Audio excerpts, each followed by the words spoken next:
And DD India's Jessica Taneja now joins us with more. Jessica, give us an account of India's diplomatic outreach to complement Operation Sindoor. Well, you heard from the External Affairs Minister say that the world must show zero tolerance for terrorism, and this is what India would want to sort of, tell its partners and allies across the world. And now, given that, let me also take you briefly to the conversations the Foreign Minister, the External Affairs Minister, India's Foreign Minister, has had with his counterparts across the world, and at the moment as we speak, Mark. And what I can see is he's spoken to the foreign ministers of Spain, of Germany, and we're given to understand that the Iranian foreign minister could also arrive in New Delhi late at night, but those details are still awaited.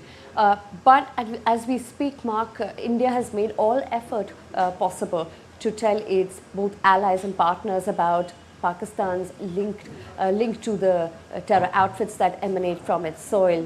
Starting with, of course, when the Pahalgam attack took place, all the envoys in New Delhi were briefed by the Foreign Secretary, and today as well, after Operation Sindoor was conducted successfully, were also briefed in New Delhi again, 13, as we're given to understand from your report as well. Yes. Apart from that, if you see, the National Security Advisor has also spoken to counterparts of 8 other nations, that includes the United States, United Kingdom, France.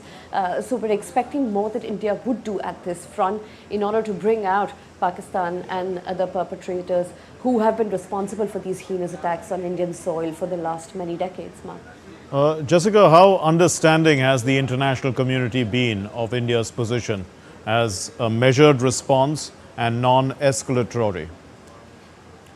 That's correct. You heard from the Foreign Secretary this morning when he stressed on the fact that none of the economic or military facilities were targeted. This is a non-escalatory response from India's end, simply reserving the right to respond to any terror attack on its soil, and this one relates to Pahalgam, which in the Union Territory, of Jammu and Kashmir.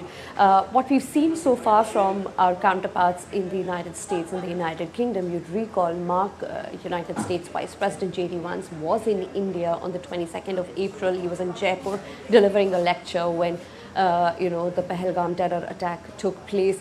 He went on Fox News a few days ago, and I quote him, he had said that the United States, will not oppose an Indian response as long as it does not lead to a broader regional conflict. So, of course, you heard from House Speaker Mike Johnson as well that India is an important partner and remains to be one, and it reserves the right to respond to any of the terror threats. And even if when you talk about United Nations Security Council, there have been meetings that have been held. India has been gaining support, especially when it has been able to point out on how Pakistan somehow hasn't been able to act on the terror-related activities on its soil. And if I may just add, India, like last time, had prepared a strong dossier which would have all the forensic and the testimonial proof which would link Pakistan to the Pahalgam attack, and that is perhaps what the Foreign Secretary briefed the envoys, the 13 envoys here in New Delhi, and will continue to be India's effort at multinational forums as well as